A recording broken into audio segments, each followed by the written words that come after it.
This session is entitled Together We Can, Himalayan Consensus Think Tank Consortium.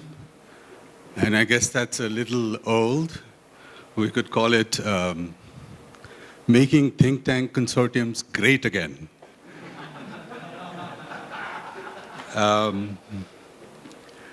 Essentially, there is a role for think tanks in general in every country. The public policy space is broadly administered by state agencies, governments, and so on and so forth. But one has to ask, because these are institutions that are usually subsumed in their own procedures, one has to ask where the ideas come from. And so in that sense, the think tanks have that unusual burden of making public policy more thoughtful. But when you extrapolate this across borders at a transnational scale, then one also has to ask, where is the transnational public policy, and therefore a space for transnational think tanks to collaborate on? So that space has to be created. This is a region that has been weak in regional architecture. We have SAARC, which doesn't have China. We have other formal and informal clubbings and groupings, but none of them as active as we would want them to be. So in that challenge, essentially I want the panel to reflect, particularly in terms of, where do you see sort of viable, easy entry points to engage with regional think tanks and consortiums. You can reflect on your own work, on your own experience, and from there try to locate for us and this audience, a couple of areas where you can readily say, here's a very good entry point. The session itself has identified two, but you don't have to be limited to the two. You can, if your experience tells you there is more than two, please let us know. The other is, given all the problems, we have visa problems, we have problems of, transferring money, paying, other think tanks and so on and so forth. What has been your experience? What is it that, that we absolutely need for think tanks to collaborate better? So if I can identify a couple of agenda and a couple of navigational tactics, then I think we would have a good conversation going. Please take about 3 to 4 minutes. If you go beyond that, I will find a way to alert you. Maybe we can start with you, Philip, and then just go down the line. Thank you. Thank you, Sagar. Interesting two questions. So I'm with ICIMOD, International Center for Integrated Mountain Development. We're an intergovernmental regional organization representing the 8 countries of the region. So we're not strictly defined a think tank. But I think your point about where do ideas come from and how can we bring that into the policy space. But I would also add, the civil society and the private sector space and how that could all be connected. I would hope, or I think you've been convinced today that ICIMOD does generate some ideas, right? I think starting with your easy question around visas and money transfer and navigational tactics, there's a reason we're based in Kathmandu, right? And Nepal, and I think Nepal had that ambition and possibly can have that ambition again of being a zone of peace where people from the whole region can come relatively easily and have these kind of, summits and interactions. But yes, it's complicated, right? And it requires, I think, some diligence and working through these things. And I do think one thing maybe that could come out of this summit, this idea of, other parts of the world where at some point you no longer need visas to travel around, right? And I know that's, might be blue sky dreaming, but yeah, that would be something to work towards, and think tanks possibly could come together around that and push for that. So yes, we do have SAARC. We heard Her Excellency, the Ambassador of Bangladesh, mentioning how Bangladesh, muted that idea a while back and is still very strongly supportive of that. And so I think we need to cherish what we have. And the last couple of years, I think, there's not been a lot of enthusiasm around SARC, but it is an infrastructure in place. And it has its secretariat here in Kathmandu, which is also probably for an obvious reason. So, can a think tank consortium of, the Himalayan countries, the 8 countries, including China, Afghanistan, Myanmar, could we start thinking about how to bring that together? I think there's 2 things, and then I'll pass on. 2 things. One, there is a think tank initiative already supported by Canada, International Development Research Council. I think the Asia Foundation is part of that initiative. So having a look at what they are doing, what they've done, how that's coming together, and learning from that. The second thing that's worked well for us, and it's a viable, easy entry point, is, so at ICIMOD a few years back, we came up with this idea of doing a comprehensive assessment of the region. And that has now already brought together 200 authors, of which 81% are from the region, and that was the whole objective. And an assessment of the region, by the region, for the region. And many of these people coming from think tanks or from policy or from academia. And I think one is, connecting minds and bringing people together. But 2, if you're doing something, like producing a comprehensive assessment, that really focuses the interaction and can help you move forward. So, the actual assessment report will be published this year, June, July.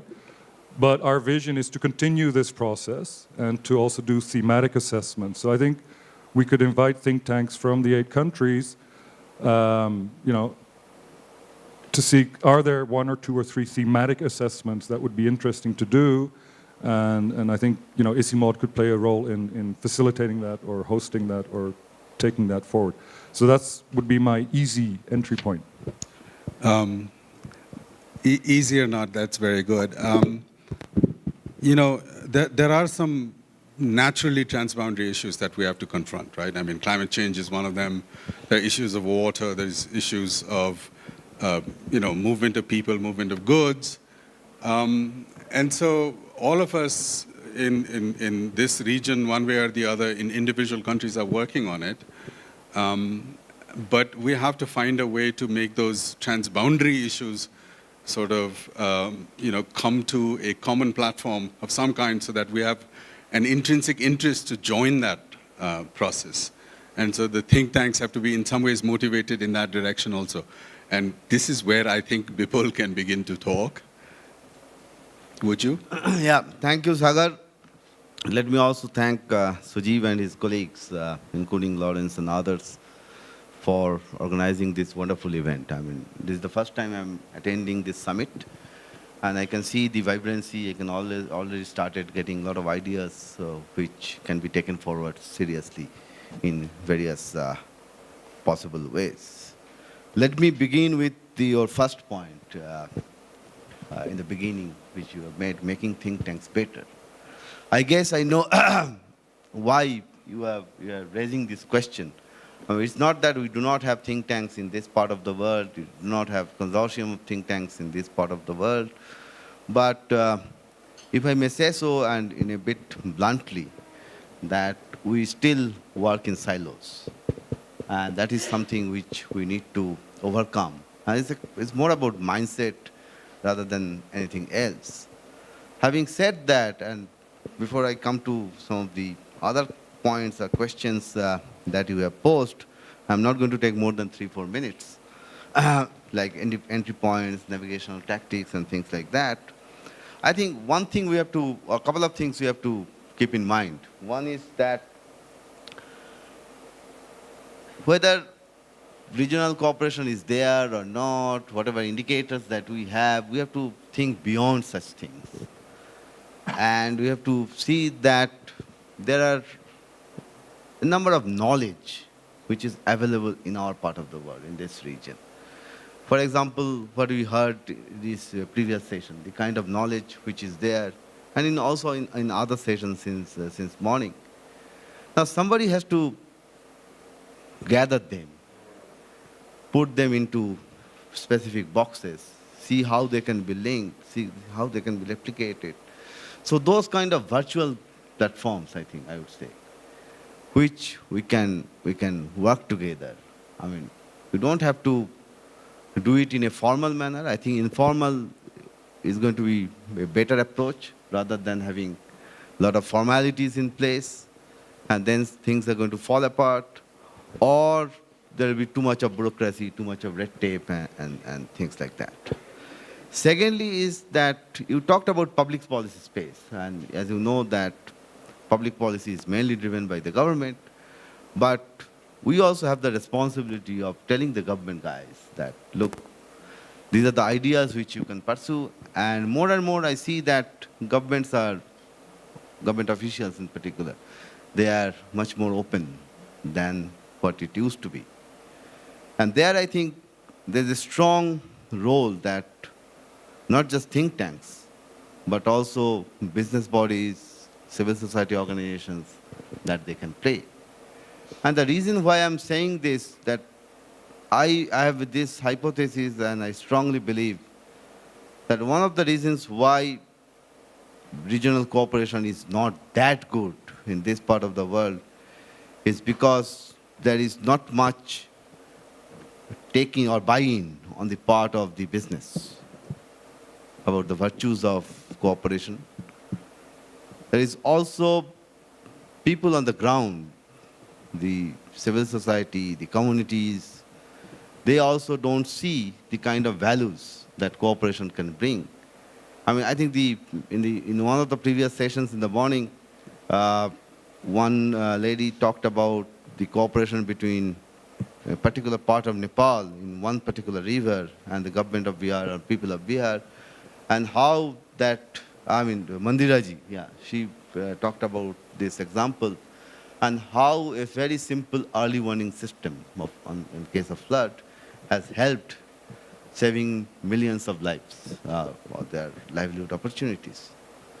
So that is something which we need to look at, that how we can think about local initiatives through which people can identify themselves. Local transboundary cooperation initiative. And as you rightly said, water is definitely river. Transboundary river is definitely one area that we should look at. Then regional value chains. We keep talking about agriculture, and as we understand that if still a large part of our population is dependent on agriculture, and you also increasingly seeing feminization of agriculture. It has virtues, it has advantages as well as challenges. So there again, I would say that how we could, one possible entry point could be agricultural value chains. And this Himalayan region, the more and more I see it, is something where I think cooperation is possible. For example, you can talk about Himalayan products. I mean, whether agriculture or non-agriculture. The last time when I was in Kathmandu, I came to know about a beautiful product, yak cheese, which can only be produced here in Nepal, maybe in Tibet, or Tibet in China. But there is a market for such products within this region, and of course outside the region. So how we can do more product-specific, more project-specific approach, rather than, as he has rightly pointed out, that instead of doing blue sky thinking or blue sky approach, if we can go to the ground and see specific projects, specific initiatives, specific products, and work around them, involving business, involving civil society, then I think things are going to move. And there, the role of think tanks is to develop and deliver such ideas. Now, it is not possible for a particular think tank like us to work on each and every issue. I mean, it's humanly not possible. Neither it is cost effective. And that is why this consortium approach is needed. And various kind of knowledge. Somebody may be very good on security issues, peace and conflict studies, etc., etc. Somebody else may be very good on environmental, ecological issues. Somebody else may be good on trade and economic issues. All are interrelated at the end of the day. So that is why this consortium approach is what is needed. And I'll end here and come back again. I mean, since I think this idea came out of the meeting that we had in Delhi a couple of months back, and how I see that we can take this idea forward in future. Thank you. Right. So I'd like to now go to you, Long. You can reflect on the initial questions I had, or anything else you heard from the previous two speakers as well, and try to give us an answer. First of all, let me introduce our think tank, Charhar Institute. Then we want to share some view about Chinese think tanks. Then I have some proposal on how to cooperate among think tanks in this region. And I've come from Charhar Institute. This institute is established 2009, and it now is the leading non-governmental think tank in China. We focus on international relations. It plays a very important role in China's relation with our neighboring countries. And last year, we established the Center of Himalaya Regional Studies and the office in NASA because we want to be more closer to Himalaya region. And there are so many think tanks, especially over the past 5 years, encouraged by Chinese government. So many think tanks, hundreds of think tanks established, especially after the Belt and Road Initiative. We found we needed to know more about the world. More than 400 think tanks established and financed by Chinese Ministry of Education. And they focus on not only on China studies, but also on regional, international, and global issues. And I may tell you that in China, there are 5 Nepalese study centers in China, and also about 15 Indian study centers, and also there are other about 20 South Asia study centers in China. I'm very familiar with most of them. If our panelists or participants of this summit, I can connect. Most of them want to connect with South Asia countries and Himalaya region. And now many Chinese foundation and enterprise like to provide support for think tanks. So it's a very good chance for think tanks to cooperate each other.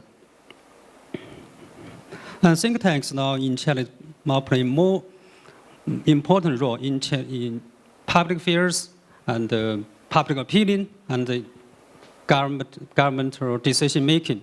You know, President Xi Jinping proposed we need to have more top think tanks. So the government provide huge money to think tanks. And I have some proposals for think tank cooperation in this Himalaya region. I think for the regional cooperation, our think tanks, we should cooperate, work together first, then we can contribute some ideas for our regional cooperation.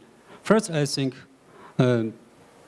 think tanks in this region, we may do some research together and hold conference. So this summit is a very good example for our think tank cooperation. And we may also jointly release our report. And secondly, I think, there are so many foreign think tank branches in Beijing, like Calgary Center and Brookings Center in Beijing. And as I know, there's some branch in New Delhi that Calgary Center and also Brookings Center. But now we do not find like Charhar Center in New Delhi or Kathmandu or OIF Center in Beijing. I think in the future we should have. I think we can. This can promote our cooperation and exchanges. Secondly, and thirdly, the fellow exchanges. You may find I have been staying in Washington, D.C. more than 1 year. From Berkeley and the Carnegie Center, you may find so many Chinese fellows and fellows from India, so many. Now, Chinese think tanks would like to invite foreign scholars to involve to do research in China. I think maybe in the future also you may find we can invite some Nepalese scholar and Indian scholar or some other countries, scholars from some other countries to do research in China, in Beijing. And some Chinese scholars may do research in Kathmandu or New Delhi or Bangladesh, everywhere in this region. That will promote us to share our views, because I think we can, for understanding India, we cannot catch up with Indian scholars. So this exchange will help us create more ideas and share our insights for our regional cooperation. Now China become very more open to the world. China government now encourage Chinese think tanks and universities to invite more foreign intellectuals to work in China. So that's a very good chance for us to, especially our think tank cooperation. So that's some point to share with us. Let's talk together later. Okay. Thank you. That's two things I heard are very, very encouraging. One is this idea that area studies centers are still thriving in China. But if you look at this part of the region, the southern region, below the Himalayas, they're decaying generally. The university departments do not support them as much as they used to, and so on and so forth. I recall that Ford Foundation in the 60s and 70s had invested a lot on area studies programs throughout the universities in South Asia, and a lot of them are dying out. And the other part that I found very encouraging is that there is support for exchanges and so on and so forth, and they're still around. And even to hear that from South Asia is really good. Yeah, in the past, most of China's think tanks will focus on US studies, European studies, and Japan studies. Pay very limited attention to South Asia countries. Now it's changing. So many think tanks now shift attention to South Asia and Himalayan region. So that's very good changes. That's good to know. Can we go to Pramod now? At the outset, I must thank Suji for this opportunity to bring me here at this consortium. I think it's a very important session.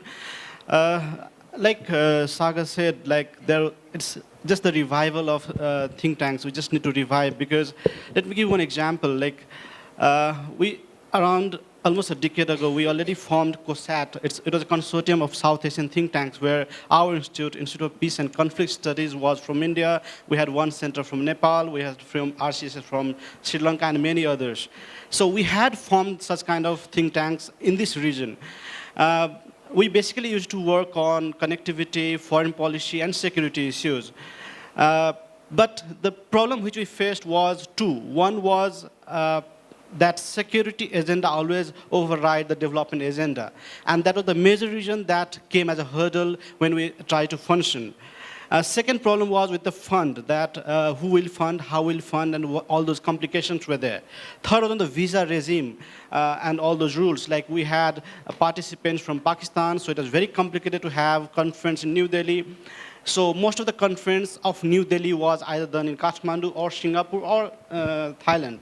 So the visa was another issue that came. And the third was with the agendas, like what agenda will be in the next meeting and all. And that was also a bit complicated with us. So the question here is how can we move forward? I think we have two options, either to have from this our own channel that form a new kind of consortium, or we can partner with a different organization in different countries and form a consortium. That can be done. Let me also briefly talk about what are the reasons behind all those complications. I think first thing is integration. Still, Himalayan region is not integrated because of lack of connectivity. Another is the conflicts in this zone because of different types of conflicts. Security always override the development agendas, and the instability in the region, change of frequent regimes and all kind has also hampered in this process. Like Long said, that China has opened up and China is trying to engage in South Asia through different think tanks. It is a recent, I mean, when I went to Sichuan in 2012, there were very few who used to know Nepal, but now there are many who know Nepal and this region. But still, I think China need to know more about the region. Similarly, I think South Asia need to know more about China and all those things. So what was the major factor behind that was like China had not opened to us, and now when China is ready to integrate, ready to open to us, I think India and other powers are a bit hesitant. They're not very willing to go with the same pace. So I think now India is not going with the same pace. Since Modi regime has come, I think there is lots of problem with funding issues of different think tanks and all. That we have to raise. Another is the thing of what you call is like how we will deal with the issue and all those. Like, I think it will be easy for us to work on culture issues, environment, because these are of mutual concerns. But I think there are other issues that we should also bring and try to talk